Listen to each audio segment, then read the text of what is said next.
Hello, friends. Welcome to another episode of the This Is Gonna Hurt podcast with Jay Gordon Duncan. And if you're wondering why the J, the answer is I'm not a bagpipe player. And if that joke doesn't make any sense to you, I encourage you to check out episode 0, where I explain that joke as well as the purpose of the This Is Gonna Hurt podcast, where we talk about faith, family, fitness, finances, and sometimes fun. Well, friends, if you are watching with us, you can see that we've got the CACS Mastermind with us again. And I want to say thank you. You guys have been with us a couple of times, and thank you everybody here online and everyone who's watching, and I appreciate all the feedback from the last couple of episodes. But I want to hop right in today because this past week I had the privilege. I was invited by Nationwide Mortgage Bankers Fredericksburg to speak on the topic of the law of attraction. And the law of attraction has become immensely popular in the entrepreneurial and the creative and the podcast space lately. And so I was asked to come in and give a seminar to just kind of go into a deep dive of what is it and what does it mean, what does it not mean? And then I was invited to actually have the opportunity to give my viewpoint on what I thought. So it was really a privilege that I could come in and kind of share those things, but then also just get an opportunity at the end to say, well, this is what I think about what it means to attract certain things. So what we're going to do now is I'm going to do just an overview. I'm not going to go through the slides, but one of the reasons for that is when I did that seminar, it was kind of at a side view and it was kind of hard to hear. I didn't have a great microphone, and I wanted to share it with the CACS Creative Mastermind here, and then also with everyone who watches and listens to the podcast. So a little bit of background for me. I mean, why would someone ask me to share my thoughts on the law of attraction? So I'm gonna do a little bit of a background if you guys don't mind. But I started out as an English teacher. I got my bachelor's degree from East Carolina University in English, and I taught high school English for 4 years. And I taught at an alternative school. And so what that meant was to qualify for my school, you had to be expelled from another school. And it was sort of a gap between public school and the juvenile prisons. And the school system I was part of had the vision to, like, let's fight the dropout rate. And so my first day as a teacher was the first day the school ever opened. And so I was a green teacher, and I was teaching 3 grades at the same time. And it taught me a lot about teaching, taught me a lot about learning styles, taught me a lot about handling things on my feet. And I enjoyed it. I taught for 4 years. It was an absolute blast. Along the way, a few years later, I wound up going to seminary, and I got a master's in religion from Reformed Theological Seminary in Charlotte. And that gave me both a broad view of religions in general, but also prepared me to be a minister. And so I had to study Greek and Hebrew and history and systematic theology and all that good stuff. And it took me a whopping 5 years to get my 3-year degree, but that's okay. But then I had the privilege of being a minister for 20 years. And so in that, again, teaching, mindset, thinking, preaching, I was just really privileged. On the background, I've also been running Capitalized Marketing. And the genesis of that company started in August 2003. So I didn't even celebrate that. But last month was 20 years ago. I've been in business, which I really should have just celebrated. But putting together this talk gave me the opportunity to realize that. Being part of this group, I've been an author. I've got 67 titles on Amazon, ranging from 19 pages to nearly 400. And surprisingly enough, my most recent bestseller is a book that was assisted by AI. So that was a lot of fun. But being a creative has been part of who I've been ever since I was an English teacher. Now, as it moves towards the law of attraction in the business world, my training's been the John Maxwell Leadership Institute, Cardone U sales training, Premier Excel coaching, and then I read about 20 books about the law of attraction. So why would anybody read that many books about the law of attraction? Well, in 2012, I've shared with the podcast and with this group many times, I began suffering seizures. And quite honestly, the best way I could tell folks is my brain just didn't work anymore. I went from being a 3-time marathoner in 2012 to not being able to run a single mile in 2013. And it was a struggle every day to have a cognitive thought. I would have to come home in the middle of the day, and I would take naps, and I had just fits of rage. And at the same time, I'm running a business and trying to plant a church. And I remember a terrifying moment sitting in a Bible study, and there's about 15 people in there. And I'm sitting there, and the only thought I could have was, I have no idea what's going on. I mean, there's questions being asked, and they're going to come back to me, and I'm like, I don't know what's happening. And those moments were pretty terrifying for me. Well, as I began to recover from my seizures medically, I knew I had to put together something. So I just went on a journey of mindset training. And so mindset is how we think about thinking. And I read everything. I really did. I wanted to understand how the mind think, and I wanted to understand its potential, because I will be on these seizure meds for the rest of my life, and they slow my brain down and they slow my metabolism down. And I wanted to know, what could I do to help? And so the law of attraction is a very popular concept. And so I will share with you at first an overview of what it means in its simplest form. And then I'm going to share with you what I think. And it's going to have applications to creatives like this group here and to business. So let me give you the simplest definition I can that I have found for the law of attraction. And it's this. Our thoughts are energy, and like energy always attracts like energy. So in the presentation of the law of attraction, that's what the books would say. Our thoughts are literally energy, and like attracts likes. And so the simplest application would be, think good things, get good things. Think health, get health. Think poor things, get poor things. Think riches, get riches. Think poverty, think poverty. That's the concept behind the law of attraction. Now, when we hear that, there might be an element that we think, well, maybe some of that's true, but maybe some of it's not.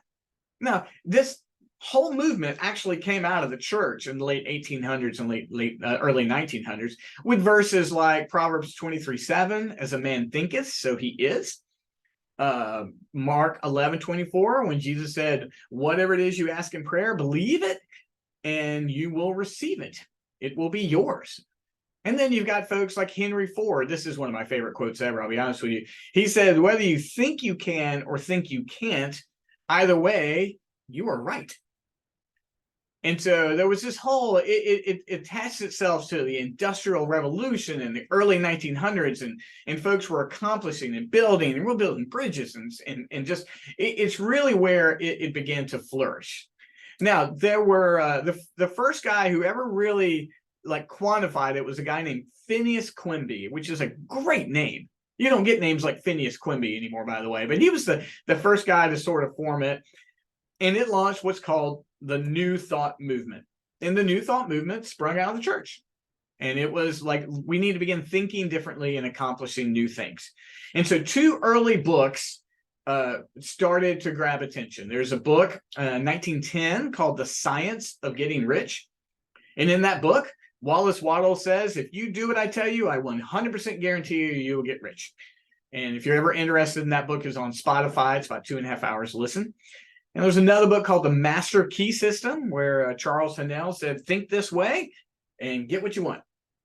But there were really 2 books that made it explode across America and make it popular. There's a book called Think and Grow Rich by Napoleon Hill.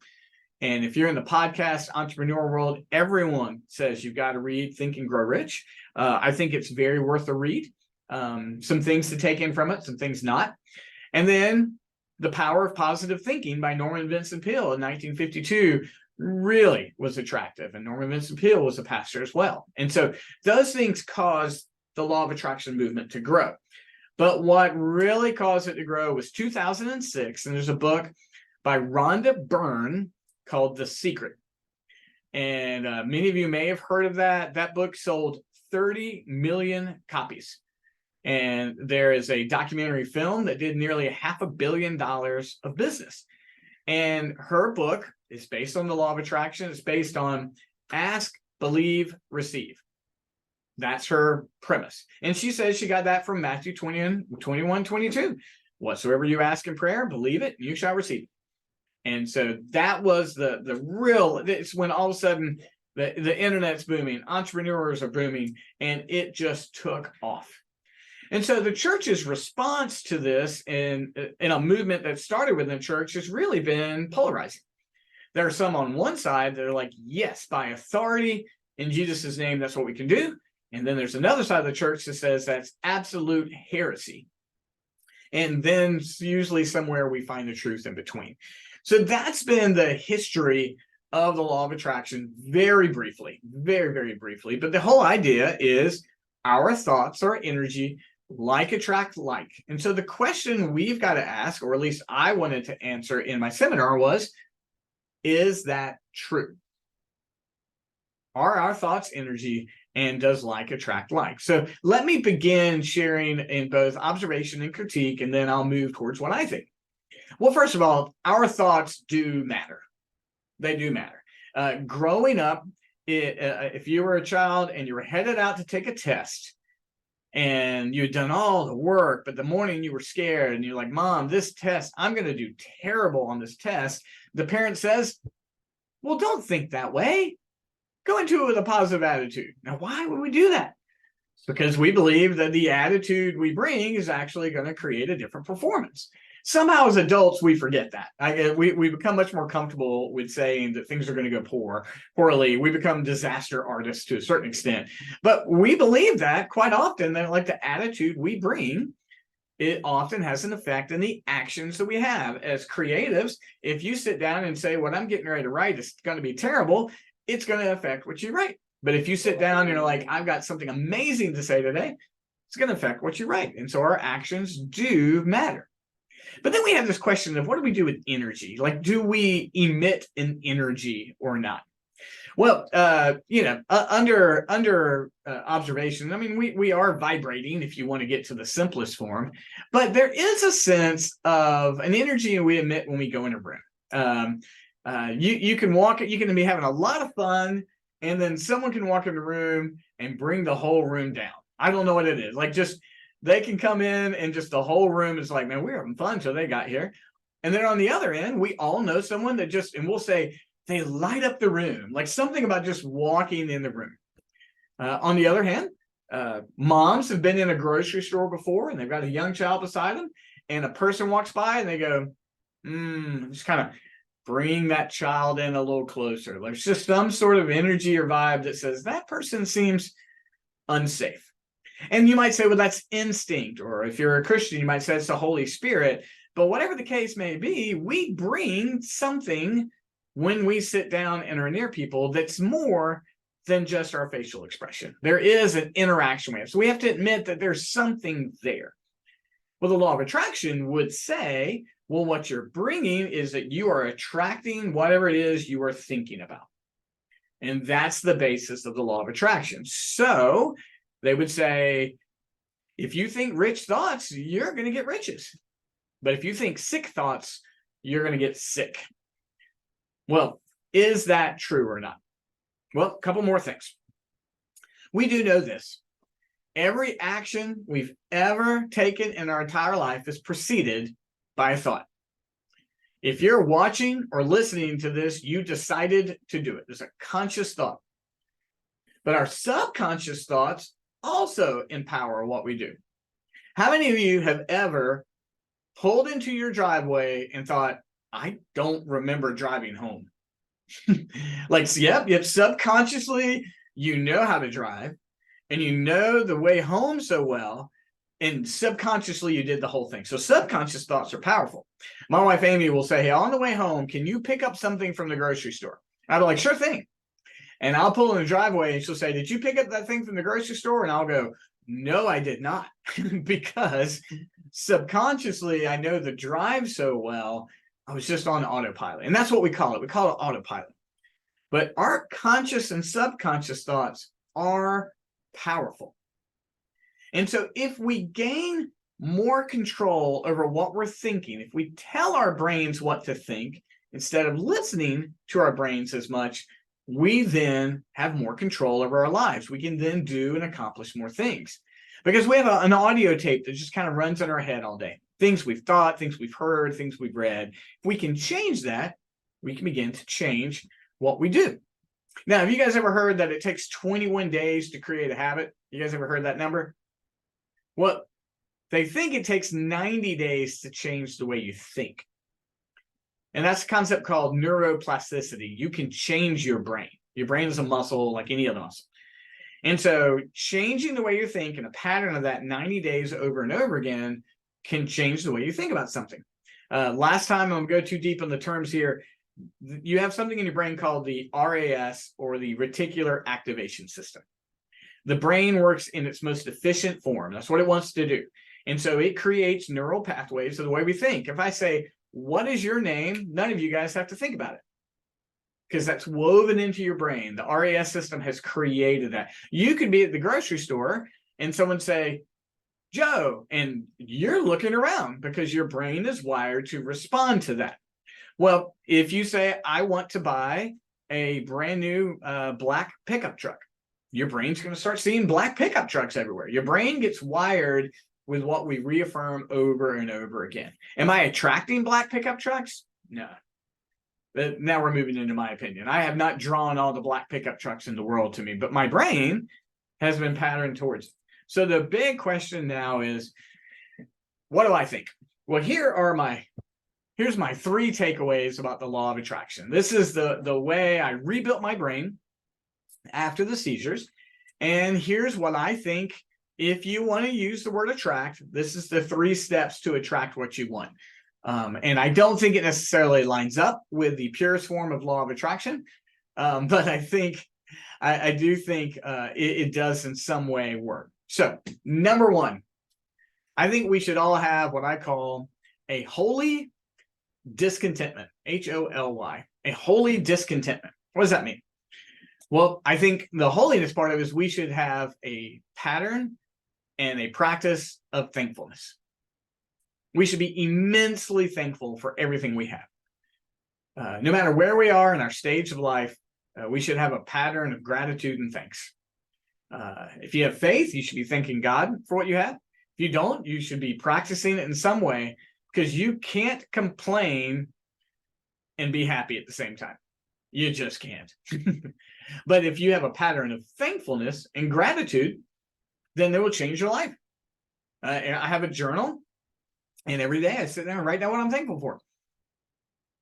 Now, but what does it mean to be holy and discontent at the same time? Well, holy discontentment, in my viewpoint, is I know what I'm thankful for, but I also know what I would like to accomplish and achieve at the same time. And those two do not disconnect from the other.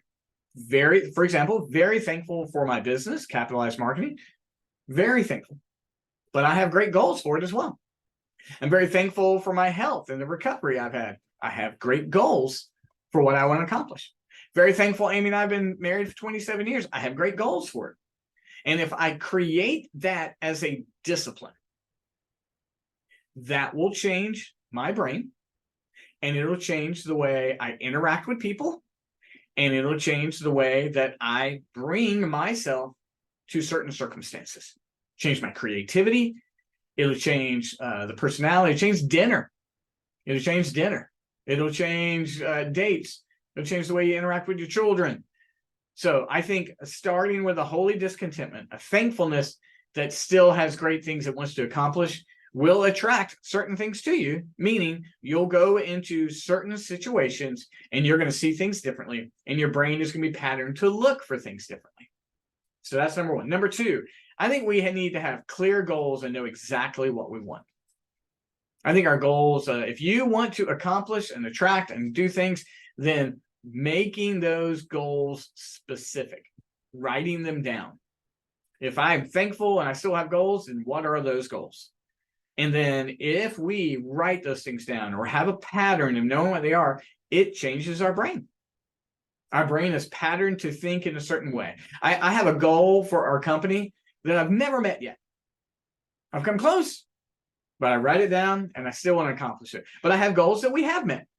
And the moment I meet that one, I move on to the next one. I have goals for my health. I have goals for my running. I have goals for my relationships. And for all of us, if we are specific about what we want, then we can be specific in accomplishing it. And again, that changes our thinking. It does. We're thankful. We have goals, and those goals are specific. And when we put those together, we begin seeing and doing things immensely differently. Immensely different conversations, different circumstances, different people, different places, different things we try to do. Number 3, I think we need to imprint those things on our life. Now, what I mean by that is create some discipline where you know exactly what those things are over and over again. For me, I've mentioned over again, I journal. I write those things down. I write those things down, what I'm thankful for, and then the things that I would like to accomplish. Not everybody is a journaler. Some people talk to themselves. Rock on. Sometimes you'll find me doing it. I'll be going running, and if I passed you, I would be talking to myself. People would be immensely concerned about me. But having conversations with like-minded people who want those same things for you and saying them over and over again, and encouraging us in that. However we are thankful, however we want things, however specific they are, if you want those things to become part of who you are and how you do things, there's got to be some pattern of imprinting those things into your life. For me, it's writing them down. And the funny thing is, I can't even read my writing. When I come back to it, I can't even read it. All that matters is in that moment. I never worry about people reading my journals. I'm like, it's just hieroglyphics anyway. I write in tongues. No one's going to see it all. I'm not worried about it one bit. But for me, right, it's patterning those things over and over again. Now, I had 3 steps, but I've got a bonus for you. And the 4th one is this. I think we need to be a mercenary about these things. You guys know what a mercenary is? In action movies, a mercenary is someone who's been hired to kill someone. Well, I encourage you to be a mercenary about these things. And what I mean by that is, if there's obstacles and things in the way of these good things you want, then you got to get rid of them. If you have a pattern of sleep that's keeping you from getting these things, then go to bed earlier. If your cell phone's keeping you from getting one, then put your cell phone aside. If the way you eat is keeping you from having the alertness you need, put it aside. If you're drinking too much caffeine, it's possible, then you got to cut back on caffeine.